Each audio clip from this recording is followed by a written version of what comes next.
অনেকে বলে সময় সব বদলে দেয়, কিন্তু সত্যি বলতে সময় কিছুই বদলায় না। সময় শুধু আমাদেরকে শিখিয়ে দেয় কিভাবে না পাওয়া নিয়ে বেঁচে থাকতে হয়।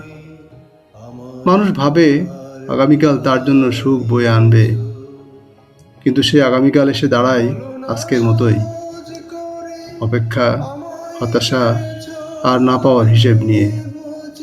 আসলে সুখ কোনোদিন হঠাৎ দরজায় কড়া নাড়ে না। সুখ মানে আজকের কষ্টকে গ্রহণ করা, আজকের অপ্রাপ্তিকে নিজের মেনে নেওয়া। যা নেই তার অপেক্ষায় জীবন কাটানো মানেই নিজেকে প্রত্যেক দিন একটু একটু করে শূন্য করে ফেলা।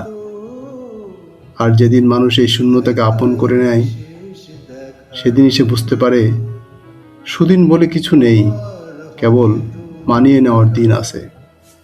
দেখাই শেষ দেখা নয় তো, দেখাই শেষ দেখা নয় তো।